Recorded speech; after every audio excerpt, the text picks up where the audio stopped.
So today we are going to discuss about the evolution of Sporophyte in Bryophyta. అంటే బ్రయోఫైట్లలో ఉండే సిద్ధ బీజద పరిణామము. ఇది చాలా ఇంపార్టెంట్ టాపిక్. అంటే బ్రయోఫైటాలో మనం ఇంతకుముందు చెప్పుకున్నట్లుగా హెపాటికాప్సిడా, యాంథోసిరాటాప్సిడా, బ్రయాప్సిడా అనే 3 తరగతులు ఉన్నాయి. Okay, in the Bryophyta there are 3 main classes. The first one is Hepaticopsida, next one is Anthoceratopsida, and last one is Bryopsida. So in the Bryopsida,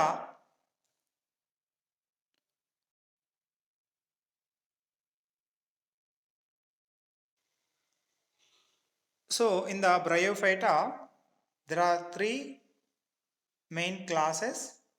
They are Hepaticopsida, Anthoceratopsida, and Bryopsida. So the main topic here is all of them have the alternation of generations. The haploid gametophytic one and the diploid sporophytic phase. They alternate one after one. So ఇక్కడ బ్రయోఫైట్ల యొక్క జీవిత చక్రంలో ఇంతకుముందు చెప్పుకున్నట్లుగా ఏకస్థితికంగా ఉండే సంయోగ బీజద దశ అనేది ఒకటి ఉంటుంది. దాని తర్వాత ద్వయస్థితికంగా ఉండే సిద్ధ బీజద దశ అనేది ఇంకోటి ఉంటుంది. ఈ రెండు ఒకదాని తర్వాత ఒకటి వస్తాయి కాబట్టి దీన్ని ఏకాంతర జీవిత చక్రం అని అంటారనమాట. కాబట్టి బ్రయోఫైట్లలో ఏకస్థితికంగా ఉండే సంయోగ బీజదం అనేది దీర్ఘకాలికంగా ఉంటుంది.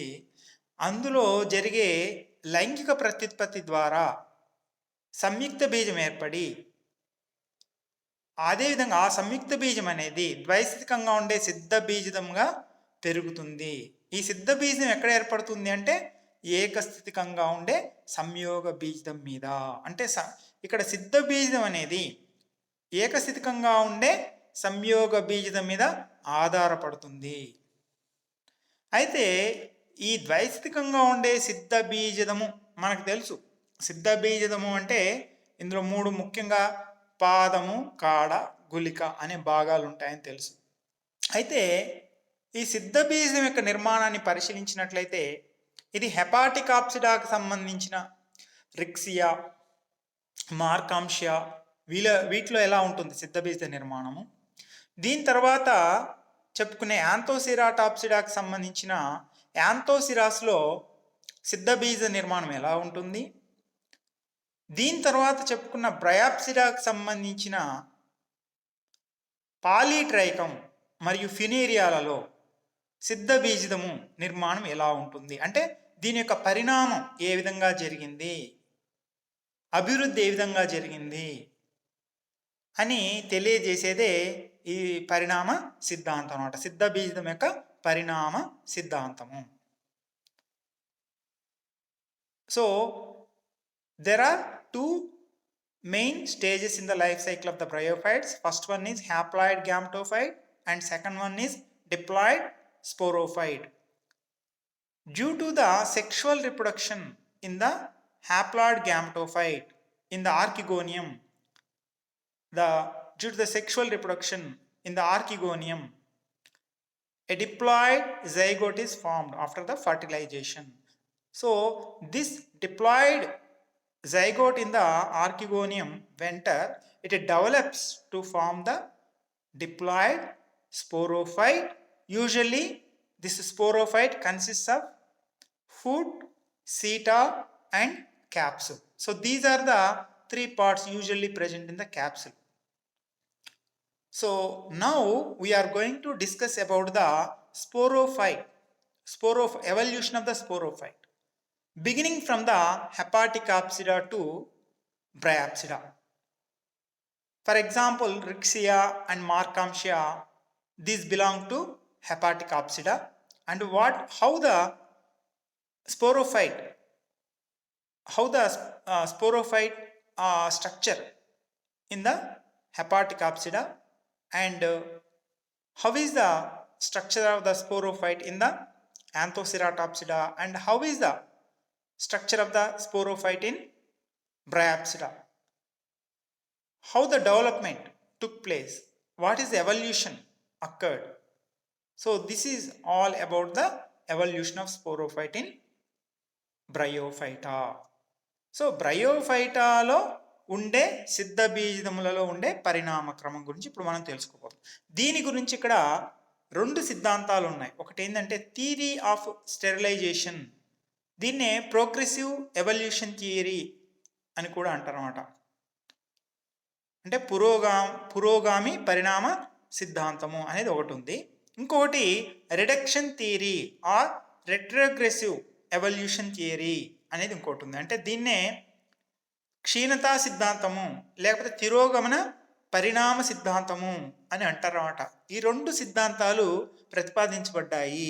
దేని గురించి అంటే సిద్ధ బీజం అనేది దాని యొక్క పరిణామం ఏ విధంగా ఉంది.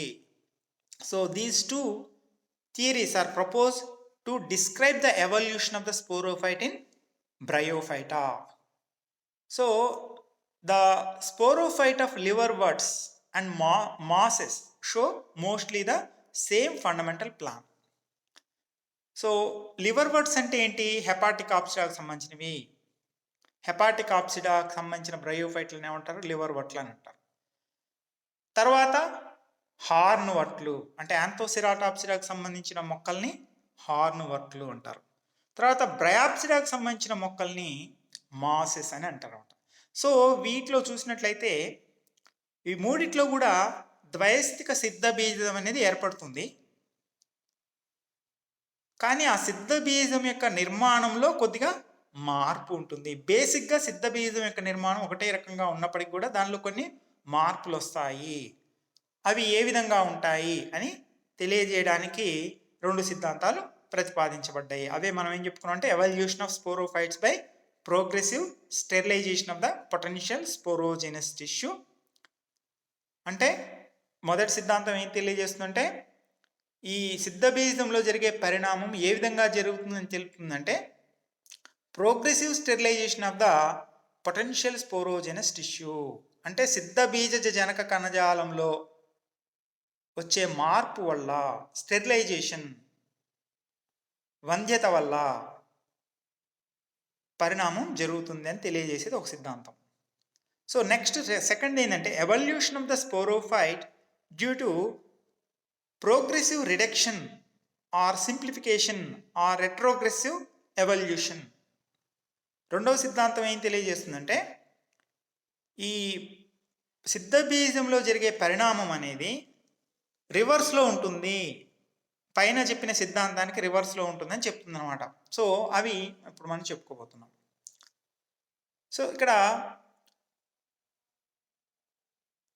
As per the first theory, ఈ ఫస్ట్ థియరీ ఏదైతే ఉంటుందో అది ఇంతకుముందు మనం చెప్పుకున్నది ఏంటని evolution of sporophytes by progressive sterilisation of the potential sporogenous tissue. ఇది ఫస్ట్ థియరీ అనమాట. అంటే దీన్నే పురోగమన పరిణామ సిద్ధాంతము. Okay, progressive evolution of the sporophyte theory ఇదనమాట. Theory of progressive evolution or theory of sterilisation was proposed by Bower and supported by Cavers and Campbell. So ఈ మొట్టమొదటి చెప్పుకున్న ఈ సిద్ధాంతం ఏదైతే ఉందో పురోగమన పరిణామ సిద్ధాంతం ఏదైతే ఉందో దీన్ని ప్రతిపాదించింది బోవర్ మరియు దీన్ని సమర్థించింది కేవర్స్ మరియు క్యాంప్బెల్ అనమాట. సో వీళ్ళు ఏం చెప్తున్నారు ఈ సిద్ధాంతం అంటే ఇది ఎక్కువ మంది ఆమోదం పొందిన సిద్ధాంతం అనమాట ఇది. So according to this theory the sporophytes of Funaria, Sphagnum, Pogonatum and Polytrichum have evolved due to the progressive sterilization of the potential fertile tissue of the simpler forms like the Rixia markamtia. అంటే మీకు ఇంకొద్దిసేపటికి అర్థమవుతుంది. ఇప్పుడు మీకు ఇప్పటికే కొద్దిగా అర్థం కాకపోవచ్చు, just keep on listening. మీకు కొద్దిగా వింటూ ఉంటే కనుక మీకు ఇప్పుడు నేను ఏం చెప్తున్నాను అనేది అర్థమవుతుంది. ఈ సిద్ధాంతం ప్రకారం ఏంటంటే రిక్సియా, మార్కాంషియా అనేవి అంటే చాలా ఆదిమమైనవి. Okay, as per this theory these Rixia, markamshia are the primitive bryophytes. బ్రయోఫైటాలో మనము ప్రిమిటివ్ బ్రయోఫైట్స్ అని వేటిని చెప్పుకుంటాము? Marchantia and రిక్సియా.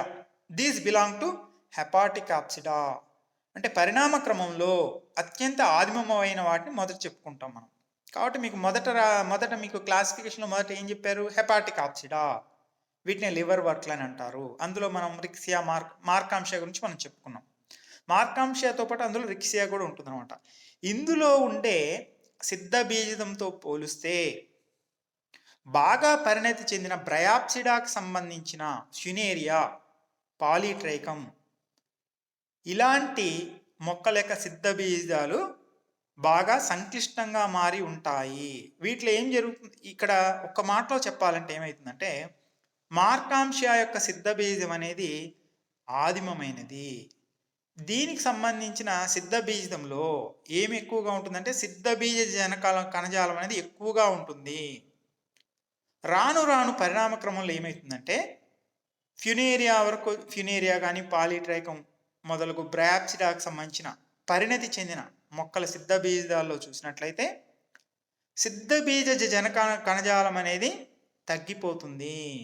దాని బదులు వంద్య కణజాలం పెరుగుతుంది. అంటే మీరు ఒకసారి బుక్లో చూసుకోండి, అందులో మార్కాంశ యొక్క సిద్ధ బీజంలో పాదము, కాడ లాంటివి అంతగా అభివృద్ధి చెంది ఉండవు. అపోఫైసిస్ అనేది అభివృద్ధి చెంది ఉండదు. స్తంభిక అనేది ఉండదు. ఇవంతా ఏంది? ఇది స్టెరైల్ టిష్యూనా ఫెర్టైల్ టిష్యూనా అంటే అదంతా కూడా స్టెరైల్ టిష్యూ, వంద్య కణజాలము. మీకు ఇంతకుముందే చెప్పాను fertile tissue. What is fertile tissue అంటే ఫలవంతమైన కణజాలం ఏంటి? మనము గుళిక, సిద్ధ బీజం యొక్క గుళికలో మనము దీన్ని రెండు రకాలుగా చెప్పుకుంటాం. ఒకటి ఫలవంతమైన కణజాలం, ఇంకోటి వంద్యమైన కణజాలము. So in the structure of the sporophyte we usually refer to words. One is the fertile tissue, another is the sterile tissue. What is fertile tissue? The tissue which is involved in the formation of the spores is called as sporogenous tissue. It is the fertile tissue. And the tissue which is not involved in the formation of the spores is called as, referred as sterile tissue. So usually in the sporophyte, like the polytrichum, in the polytrichum law, in the last class we discussed about the polytrichum, where in the structure of the sporophyte we observed the apophysis and columella. These are the sterile tissue. These tissues occupy more space in the structure of the sporophyte. ఇక్కడ ఏం తెలుస్తుందంటే ఇందులో మార్కాంశం యొక్క సిద్ధబీజ నిర్మాణంలో ఫలవంతమైన సిద్ధబీజ కణజాలం ఎక్కువగా ఉంటుంది. ఫలవంతమైన ఎందుకు అన్నాము అంటే ఇది సిద్ధబీజాలను ఉత్పత్తి చేస్తుంది. సిద్ధబీజాలను ఉత్పత్తి చేస్తుంది కాబట్టి దీన్ని ఏమంటారు? ఫలవంతమైన కణజాలము అని అంటారు. ఇప్పుడు ఫర్ ఎగ్జాంపుల్ యాంథర్స్లో కూడా, అంటే కేసరాల్లో కూడా ఏమంటాం అంటే ఫలవంతమైన కేసరాలు, వంద్యమైన కేసరాలు అనే పదాన్ని ఉపయోగిస్తారు. ఫలవంతమైన కేసరాలు అంటే ఏంటి? ఏవైతే కేసరాలు పరాగరేణువులను ఉత్పత్తి చేస్తాయో దాన్ని ఫలవంతమైన కేసరం అంటాం. మరి వంద్యమైన కేసరం అంటే ఏంటంటే ఆ కేసరం ఉంటుందే కానీ దాని నుంచి పరాగరేణువులు ఉత్పత్తి కావు, కాబట్టి దాన్ని ఏమంటారు? వంద్యమైనది అని అంటాం అన్నమాట. Sterile means which is not useful for the production of the spores here.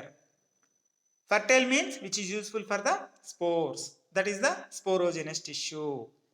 కాబట్టి ఇక్కడ మనకి ఫలవంతమైన కణజాలం అంటే ఏదైతే సిద్ధబీజాలను ఉత్పత్తి చేయడంలో పాల్గొంటుందో దాన్ని ఏమంటాం? సిద్ధబీజ జనక కణజాలం అంటారు. ఈ సిద్ధబీజ జనక కణజాలాన్ని ఫలవంతమైన కణజాలము అంటారు.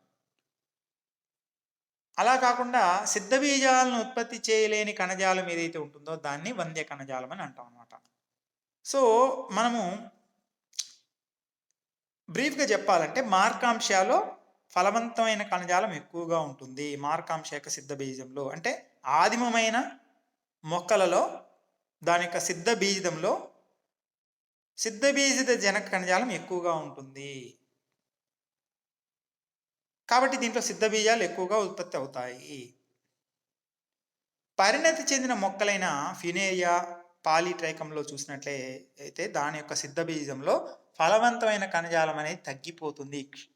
దాని బదులుగా వంద్య కణజాలం అనేది ఏర్పడుతుంది. కాబట్టి ఒక్క మాటలో చెప్పాలంటే ఈ సిద్ధాంతం అంటే మొదటి సిద్ధాంతం పురోగమన సిద్ధాంతం ఏం తెలియజేస్తుంది?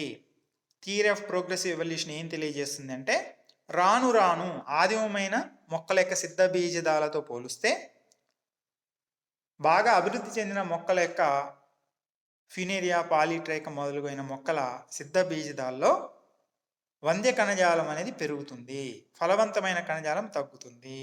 So this theory says due to the progressive evolution, the portion of the fertile tissue is reduced. The portion of the fertile tissue, that is the sporogenous tissue, is reduced. Instead, the sterile tissue is formed in case of the higher plants like the Funaria and Polytrichum. So ఇక్కడ మనం 1 by 1 step by step పోదాం. ఇక్కడ అంటే ఇప్పుడు ఆదిమమైన బ్రయోఫైట్ల దగ్గర నుంచి పరిణతి చెందిన బ్రయోఫైట్ల వరకు, అంటే ఆదిమమైన మొక్కలు అంటే హెపాటిక్ ఆప్సిడాకి చెందిన మొక్కలు, లివర్ వట్లు. బాగా పరిణతి చెందిన మొక్కలు అంటే ఏంటి?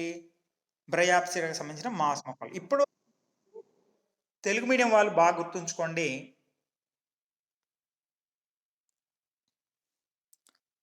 తెలుగు మీడియం వాళ్ళు బాగా గుర్తుంచుకోండి, సిద్ధ బీజము, సిద్ధ బీజదము. సిద్ధ బీజదము అంటే ఏంటి?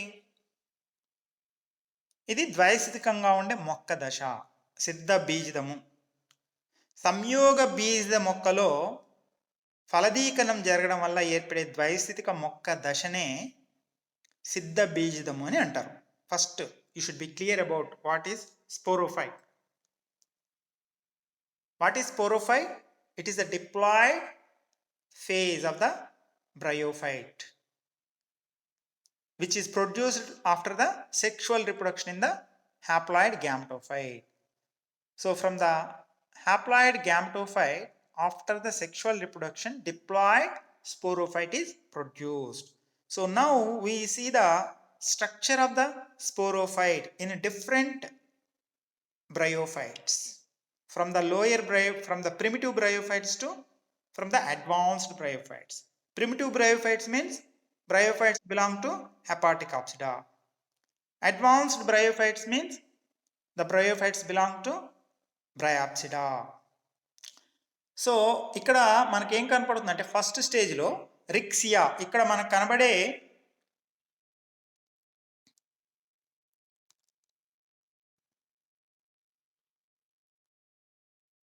ఇక్కడ మనకు కనపడే నిర్మాణాన్ని చూసినట్లయితే ఇక్కడ రిక్సియాలో మధ్య భాగంలో మనకి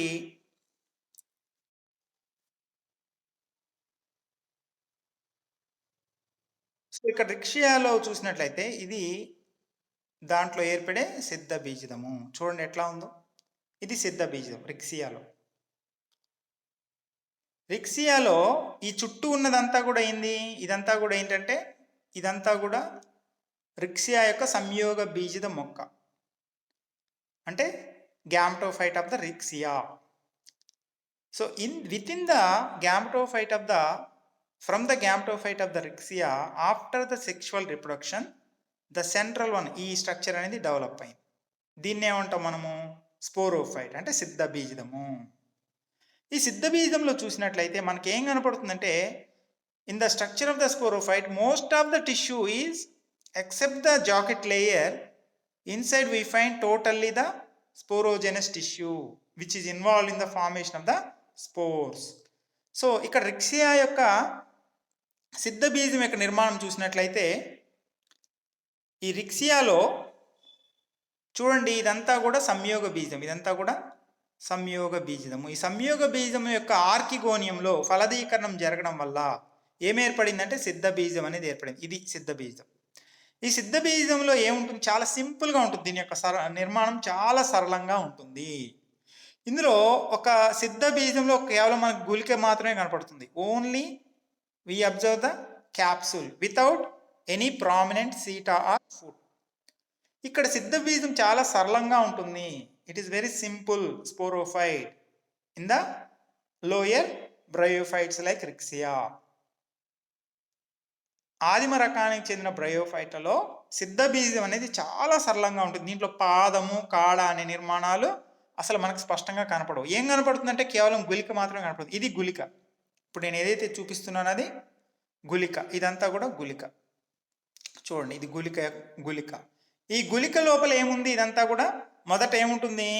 సిద్ధబీజ జనక కణజాలం. మధ్యలో ఇదంతా కూడా సిద్ధబీజ జనక కణజాలం అనేది ఉంటుంది ఇక్కడ గుళికలో.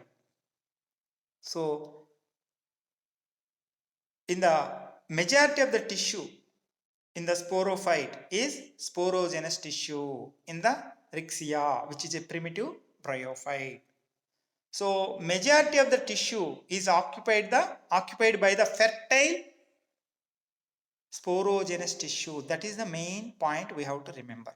ఇక్కడ బాగా గుర్తుంచుకోవాల్సిన విషయం ఏంటంటే, రిక్సియాలో ఇది ఒక ఆదిమమైన బ్రయోఫైట్ మొక్క. ఇందులో సిద్ధబీజంలో పాదము, కాడ అనేవి అంతగా కనిపించవు, డెవలప్ కాలేదు.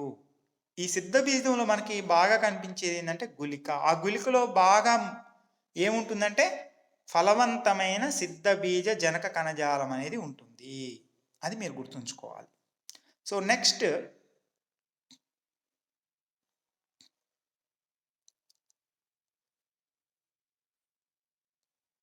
మీరు దీని తర్వాత కార్సీనియా, దాని తర్వాత స్పీరోకార్పస్. వీటిలో చూసినట్లయితే కార్సీనియా మరియు స్పీరోకార్పస్లో చూసినట్లయితే వీటిల్లో కొంతవరకు మనకి ఏం కనపడుతుందంటే చిన్న కాడ మరియు పాదము అనే నిర్మాణాలు మనకి ఇక్కడ కనబడుతుంది. చూడండి ఇక్కడ lower. So this is the sporophyte of the Sphaerocarpos. కార్సీనియాలో కానీ స్పీరోకార్పస్లో కానీ మనకి కింద భాగంలో ఒక చిన్న పాదము, ఫుట్, దాని మీద ఒక చిన్న కాడ, దాని మీద గుళిక అనేవి కనపడతాయి. Foot, seta and capsule.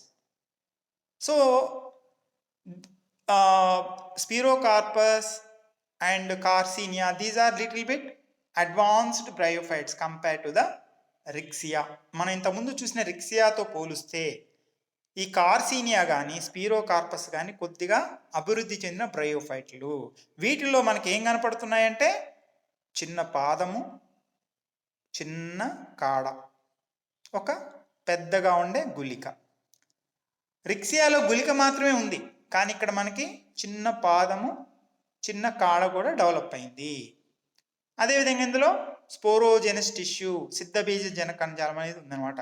So here during the process of the development, when compared to the Markhamsia sporophyte, here additionally foot and seta are observed along with the capsule. So that is the little development. That means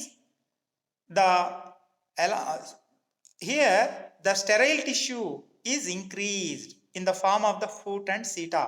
ఇక్కడ ఏమైంది? పాదము, కాడ అనేవి ఏంటి? ఇవి వంద్యమైన కణజాలం. అంటే ఇవి సిద్ధబీజాలను ఉత్పత్తి చేయడంలో దీని యొక్క పాత్ర ఏమీ లేదు. కేవలం సిద్ధబీజ జనక కణజాలం మాత్రమే ఫలవంతమైన కణజాలము. అంటే ఇక్కడ పాదము, కాడ అనేది డెవలప్ అయింది, ఏర్పడిందంటే అర్థమైంది వంద్యమైన కణజాలం కొద్దిగా పెరిగింది అని అర్థం. Okay, so now we move to the next level.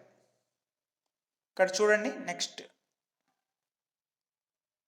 In టార్జీనియా. ఇక్కడ కూడా చూడండి, ఇందులో మనకి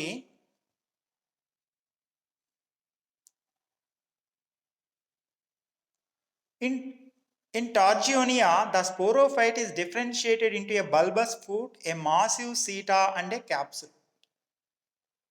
The amphithecium gives rise to a single layered jacket of the capsule, and only about half of the endothelial cells give rise to fertile sporogenous tissue, and the remaining half form sterile scaters. ఇక్కడ చూడండి, ఇది టార్జియోనియాలో చూసినట్లయితే పాదము, కాడ, foot and seta are further developed, and in the capsule we also find some of the sterile structures called scaters along with the spores. ఇందులో ఇంకొద్దిగా development మనం చూసాం అన్నమాట. సో నెక్స్ట్ 5th స్టేజ్, ఇక్కడ మార్కాంశాలు చూడండి. రిక్సియాతో పోలిస్తే మార్కాంశ, రిక్సియా అనేది హెపాటిక్ అబ్సిడాకి సంబంధించిందే. మార్కాంశ మీరు చదువుకున్నారు మొన్న సిలబస్లో. మార్కాంశ యొక్క సిద్ధబీజం చూడండి ఇక్కడ. మార్కాంశ యొక్క సిద్ధబీజంలో మనకి ఏ బల్బస్ ఫూట్ అంటే లసునాకారంలో గుండ్రంగా ఉండే ఒక పాదము, తర్వాత చిన్న ఒక కాడ, తర్వాత గుళిక, ఈ మూడు భాగాల్ని మనం చూస్తున్నాం. పాదము, కాడ, గుళిక, foot, bulbous foot, next seta, next we see the capsule. So here the major development we observe is half of the sporogenous tissue in the capsule. In the capsule, half of the sporogenous tissue is used to form the, in the capsule, half of the sporogenous tissue is divided and which is involved in the formation of the elaters. ఇక్కడ మీరు చూడండి, ఇలేటర్స్ అంటే ఏంటి? ఇక్కడ కనపడుతున్నాయి పొడవుగా ఇట్లా ఉండే నిర్మాణాలను ఏమంటారు? ఇలేటర్లు అని అంటారు అన్నమాట. ఇక్కడ ఏమవుతుందంటే ఈ మార్కాంశ యొక్క గుళికలో ఉండే సిద్ధబీజ జనక కణజాలంలో మొత్తం సిద్ధబీజ జనక కణజాలం నుంచి సిద్ధబీజాలు ఏర్పడట్లేదు. అంటే ఫర్ ఎగ్జాంపుల్ 100% సిద్ధబీజ కణజాలం ఉంది, 100 ఉన్నాయి సిద్ధబీజ జనక కణజాలాలు. 100 సిద్ధబీజ జనక కణజాలం నుంచి ఎన్ని సిద్ధబీజాలు ఏర్పడాలి? ఒక్కొక్క సిద్ధబీజ జనక కణజాలం నుంచి ఒక సిద్ధబీజ మాతృకణం ఏర్పడడం వల్ల 4 సిద్ధబీజాలు ఏర్పడతాయి. అంటే 400 సిద్ధబీజాలు ఏర్పడాలి. సిద్ధబీజ జనక కణజాలాలు 100 ఉన్నట్లయితే ఒక్కొక్క దాని నుంచి 4 చొప్పున సిద్ధబీజాలు ఏర్పడతాయి. కాబట్టి 400 సిద్ధబీజాలు ఏర్పడాలి. కానీ ఇక్కడ ఎన్ని ఏర్పడతాయంటే 200 ఏర్పడతాయి. ఎందుకంటే సగం సిద్ధబీజ జనక కణజాలం మాత్రమే సిద్ధబీజాల ఉత్పత్తిలో పాల్గొంటుంది. మరి మిగతా 50% సిద్ధబీజ జనక కణజాలం ఏం చేస్తుందయ్యా అంటే అది ఇలేటర్లు, ఇక్కడ మనం చూస్తున్నాం చూసావా ఈ పొడవుగా ఉండే నిర్మాణాలు, ఇలేటర్ల తయారీలో పాల్గొంటుంది. So here in the sporogenous tissue which is responsible for the formation of the spore mother cells, and each spore mother cell after meiosis forms the 4 spores. So if there are 100 sporogenous cells, how many spores are produced? 400 spores are produced. But here in Markansha what happens? The total sporogenous tissue is not involved in the formation of the spores, but half of the sporogenous tissue only involved in the formation of the spores. The remaining half of the remaining 50% of the sporogenous tissue is involved in the formation of the elaters. ఇక్కడ మనం చూస్తున్నాం ఇలేటర్స్, ఇట్లా పొడవుగా ఉండే ఆ నిర్మాణాలు ఏవైతే ఉన్నాయో వాటిని ఇలేటర్లు అంటారు. కాబట్టి ఇక్కడ 400 స్పోర్స్ బదులుగా 200 స్పోర్స్ ఏర్పడతాయి. So what we observe here, the reduction in the fertile tissue. That means reduction in the tissue which is involved in the formation of the spores. అంటే ఫలవంతమైన కణజాలము తగ్గిపోయింది. 100% సిద్ధబీజ జనక కణజాలం నుంచి సిద్ధబీజాలు ఏర్పడట్లే, కేవలం 50% నుంచి మాత్రం ఏర్పడుతున్నాయి. మిగతా 50% సిద్ధబీజ జనక కణజాలం నుంచి ఏం ఏర్పడుతుందంటే ఇలేటర్లు ఏర్పడుతున్నాయి. అంటే వంద్య కణజాలము అనేది పెరిగింది. Here the sterile tissue is increased. Foot is a sterile tissue, seta is a sterile tissue, and elaters also sterile tissue, because these are not involved in the formation. These are directly responsible for the, these are not directly responsible for the formation of the spores. So here this is the progressive evolution of the sterile tissue, reduction in the fertile tissue. ఇది ఇక్కడ మనం గమనించే ఈ సిద్ధాంతం ప్రకారం ఏమవుతుందంటే, పురోగమన సిద్ధాంతం ప్రకారము, ప్రోగ్రెసివ్ ఎవల్యూషన్ థియరీ ప్రకారం ఏమవుతుందంటే సిద్ధబీజ జనక కణజాలం అనేది తగ్గిపోతూ అదే సమయంలో వంద్య కణజాలం అనేది పెరుగుతూ ఉంది. అది మనము ఇక్కడ చెప్తున్నారు అనమాట. సో మార్కాంషియా తర్వాత మనము యాంథోసిరాస్ చూస్తాము. పెల్లియాలో కూడా మనకి ఏం కనపడుతుందంటే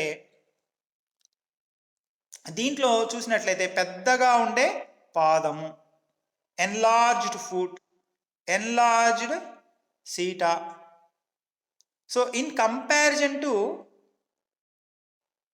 the previous sporophytes, here In proportion to capsule, the size of the seta and foot increase. That means sterile tissue is increased. And in the capsule also, elaters are formed. Half of the sporogenous tissue is involved in the formation of the elaters. ఇక్కడ మళ్ళీ ఇంకో ముఖ్యం పెళ్ళియా అనే ఇంకొక దీని తర్వాత పరిణతి చెందిన బ్రయోఫైట్లు ఇంకా ఏం గమనిస్తామంటే పాదము సైజు పెరిగింది, అది కాడ సైజు పెరిగింది. అదేవిధంగా గుళికలో ఇలేటర్లు ఏర్పడుతున్నాయి సగం 50% నుంచి. ఇంకోటి ఏంటంటే గుళిక చుట్టూ ఉండే జాకెట్ లేయర్ కవచం యొక్క మందం కూడా పెరిగింది, అంటే వంద్య కణజాలం పెరిగింది. Here what we observe the increase in the portion of the sterile tissue. వంద్య కణజాలం అనేది పరిమాణం అనేది పెరిగింది, దాని యొక్క వంద్య కణజాలం యొక్క అమౌంట్ అనేది పెరిగింది దీంట్లో. So next we go to Anthoceros. యాంథోసిరాస్లో చూసినట్లయితే ఇక్కడ చూడండి, యాంథోసిరాస్ లాస్ట్ క్లాస్లో మనం చెప్పుకున్నాము. ఇక్కడ చూడండి పాదము, foot, enlarged foot, and at the center we observe the columella, sterile columella. మధ్య భాగంలో మనకి వంద్యంగా ఉండే స్తంభిక కాల్యుమెల్లా అనేది డెవలప్ అవుతుంది. అడ్డుకోతలో చూడండి మధ్యలో ఏముంది, కాల్యుమెల్లా స్తంభిక. సో ఇక్కడ దీంతో పాటు ఇక్కడ ఏమైతున్నాయి, సూడో ఇలేటర్స్ సిద్ధ బీజాలతో పాటుగా along with the spores, pseudo-elaters are formed. Here there is a difference between the elaters which are formed in the capsule of the Markamtia and elaters which are formed in the capsule of the Anthosiras. Markamtia యొక్క గుళికలో ఏర్పడే ఇలేటర్లకి యాంథోసిరాస్ యొక్క గుళికలో ఏర్పడే ఇలేటర్లకి తేడా ఏంటంటే, యాంథోసిరాస్ గుళికలో ఏర్పడే ఇలేటర్లలో సర్పిలాకార మందాలు ఉండవు, కాబట్టి వీటిని మిథ్యా ఇలేటర్లు అని అంటారు అన్నమాట. So here the elaters which are formed in the Anthosiras capsule are called as pseudo-elaters because they lack the spiral thickenings. But whatever, here what we have to focus.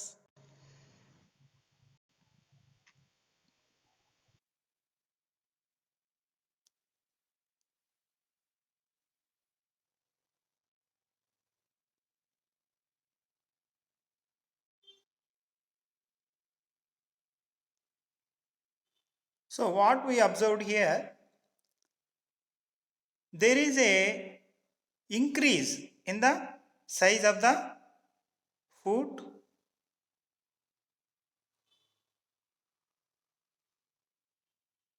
ఇక్కడ మీరు చూడండి దీని యొక్క మొత్తం సైజులో చూసినట్లయితే, so we can observe the increase in the sterile tissue.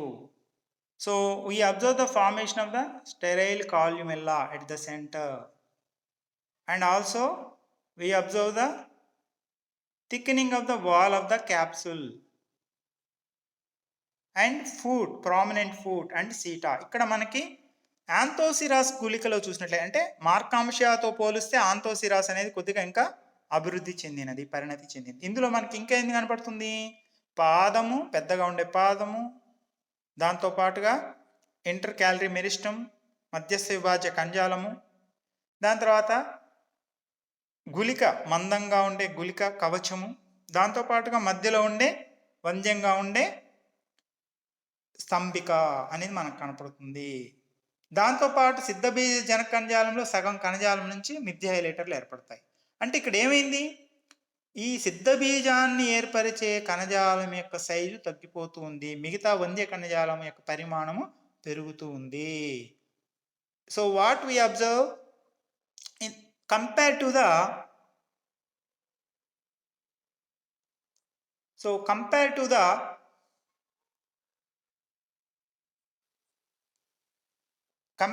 The sporophyte of the Markamtia, here in the sporophyte of the Anthosiras we observe the formation of the columella at the center and increase in the wall size of the capsule. So what we observe, increase in the portion of the sterile tissue. కాబట్టి ఇక్కడ ఏమైతుంది, మార్కాంశ యొక్క గుళికతో పోలిస్తే, మార్కాంశ యొక్క సిద్ధ బీజంతో పోలిస్తే యాంథోసిరాస్ యొక్క సిద్ధ బీజంలో స్తంభిక అనేది కొత్తగా ఏర్పడింది, ఇది కూడా ఒక వంద్య కణజాలము. కాబట్టి ఇక్కడ సిద్ధబీజ జనక కణజాలం యొక్క పరిమాణము తగ్గింది. The size of the sporogenous tissue is gradually decreased. The fertile tissue is gradually decreased and the sterile tissue is gradually increased in the form of the columella, in the form of the increased size in the food.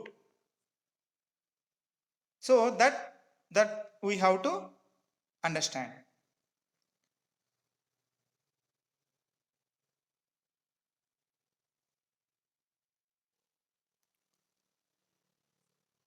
So here in the sporophyte of the Bryophyta, in the sporophyte of the funaria or polytrichum, what we observe?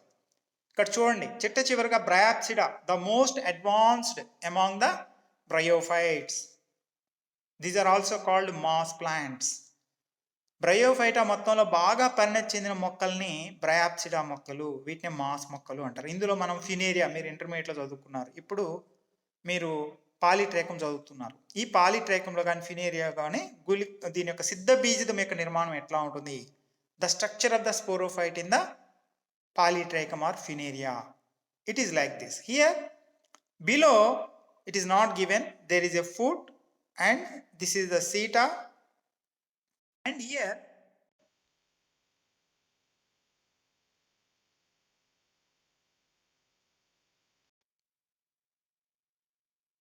so here in the structure of the funaria or polytrichum capsule we find the lower, it is not shown here, foot and seta, third one is capsule. ఇక్కడ మనకి ఏం కనపడుతుందంటే ఫినేరియాలో కానీ పాలిట్రైకం కానీ దాని సిద్ధబీజంలో పాదము, కాడ, గుళిక ఈ మూడు ఉంటాయి. ఈ పాదం అనేది ఇక్కడ చూపించలేదు కానీ అది పెద్దగా పాదం ఉంటుంది, తర్వాత కాడ అనేది ఉంటుంది. దీని మీద ప్రత్యేకంగా మనకి ఏం కనపడుతుందంటే బాగా అభివృద్ధి చెందిన అపోఫైసిస్, ఇది చూడండి. So it occupies half of the portion in the capsule.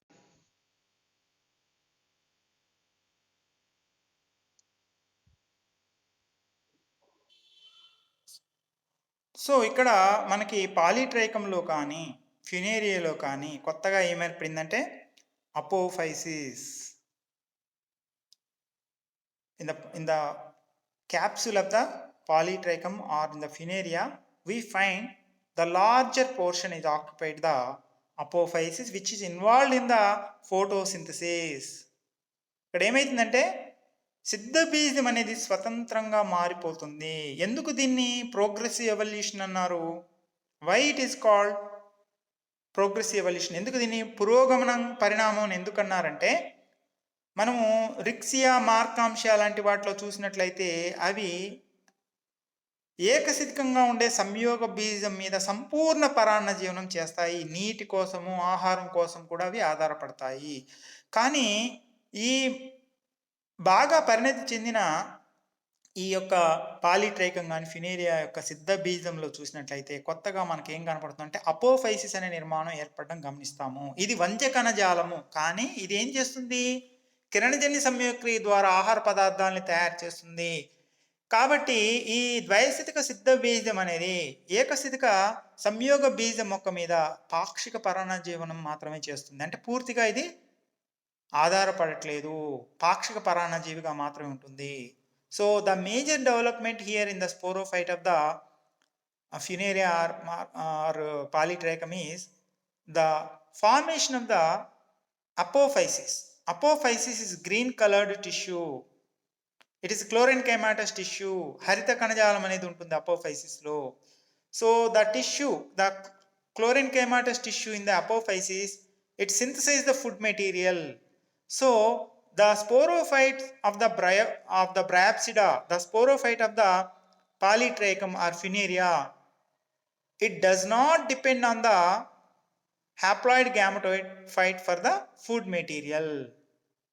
It is only a partial parasite. It is not the full parasite like the, it is not the complete parasite like the in case of the Markamsia and Rixia, where the sporophyte is totally dependent on the haploid gametophyte. So ఇక్కడ మనకి ఏం కనపడుతుంది? ఫినేరియా మరియు ఇక్కడ మనం చూస్తున్న పాలిట్రైకం కానీ ఫినేరియా దాని యొక్క సిద్ధ బీజంలో చూస్తే ఇది దీంట్లో కిరణ్య సమీకరణ జరుగుతుంది. అపోఫైసిస్ అనే కొత్త భాగం ఇందులో ఏర్పడింది. కాబట్టి ఇది కేవలము నీటి కోసం మాత్రమే, ఖనిజ మూలకాల కోసం మాత్రమే ఇది ఆధారపడుతుంది, ఏకస్థికంగా ఉండే సంయోగ బీజం మీద. ఇది ఆహారాన్ని తయారు చేసుకుంటుంది స్వయంగా. సో ఇక్కడ ఏమైతుంది, మనం ఇంకా ఏం చూస్తున్నాం ఇక్కడ, the thick wall of the capsule and also columella at the centre and operculum. ఇందులో మనకి ఏమేం భాగాలు కనపడుతున్నాయి, దీని యొక్క సిద్ధ బీజానికి సంబంధించిన గుళికలో అపోఫైసిస్ అనే భాగం కనపడుతుంది కింద. ఇదంతా అపోఫైసిస్, కిరణ్య సమయక్రియ జరుపుతుంది. తర్వాత గుళిక యొక్క గోడ మందం పెరిగింది. అదేవిధంగా మధ్యలో స్తంభిక అనే వంద్య కణజాలం ఉంది. పైన మూత, ఓపరిక్యులం అనే ఒక మూత అనేది ఉంది. ఇక్కడ సిద్ధబీజ జనక కణజాలం కేవలం ఇక్కడ ఎక్కడ ఉంది, కేవలం ఈ పోర్షన్లో మాత్రమే ఉంది. Okay, here the fertile sporogenous tissue is confined only to the spore sac. Okay, this spore sac, it occupies very little space compared to the sporophyte of the Rixia and Markamsha. Rixia Markamsha యొక్క గుళికలో చూస్తే మొత్తం గుళిక నిండా సిద్ధబీజ జనక కణజాలం, దాని నుంచి మొత్తం సిద్ధబీజాలు ఏర్పడతాయి. కానీ ఇక్కడ దీని యొక్క గుళికలో చూస్తే దీంట్లో ఈ సిద్ధబీజ జనక కణజాలం అనేది కేవలం కొంత భాగం మాత్రం, ఈ భాగంలోనే ఉంటుంది సిద్ధబీజ జనక కణజాలం. ఇందులో మాత్రమే సిద్ధబీజాలు ఏర్పడతాయి. ఈ పోర్షన్ అంతా, ఇదంతా ఏంది, వంద్య కణజాలము. So here the fertile tissue is limited only to the spore sac. The fertile sporogenous tissue occupies very little area. The remaining area is occupied by the sterile tissue like the apophysis, columella, operculum. కాబట్టి ఇక్కడ మీరు గమనించాల్సింది ఏంటంటే, ఈ సిద్ధబీజం యొక్క పరిణామ క్రమంలో ఫలవంతమైన కణజాలము అంటే సిద్ధబీజ జనక కణజాలం అనేది తగ్గిపోయింది, వంద్య కణజాలం అనేది పెరిగింది. కాబట్టి దీన్ని ఏమంటారంటే పురోగమన సిద్ధాంతము, progressive evolution of the sporophyte అని అంటారనమాట. మీకు అందరికి అర్థమైంది అనుకుంటా. సో దీని తర్వాత మరి నెక్స్ట్ తిరోగమన సిద్ధాంతము, రిడక్షన్ థియరీ, క్షీణతా సిద్ధాంతము అని కూడా అంటారు దీన్ని. సో దీన్ని ఎవరు ప్రతిపాదించారు, రెట్రోగ్రెసివ్ థియరీ అని కూడా అంటారు దీన్ని. Theory of retrogressive evolution or reduction theory proposed by Kashyap, our Indian Kashyap, Church, Goebel and Evans. ఈ ముగ్గురు ప్రతిపాదించారు. ఏమిటిది, తిరోగమన సిద్ధాంతాన్ని ప్రతిపాదించారు. దేని క్షీణత సిద్ధాంతం అని కూడా అంటారు దీన్ని. వీళ్ళేం చెప్పారంటే ఆపోజిట్గా చెప్పారన్నమాట. ఏంటి, అసలు ఫలవంతమైన కణజాలము తగ్గిపోతే అది పరిణామం ఎట్లా అవుతుంది, ఇది కాదు, ఇది రివర్స్లో మీరు చెప్పారు.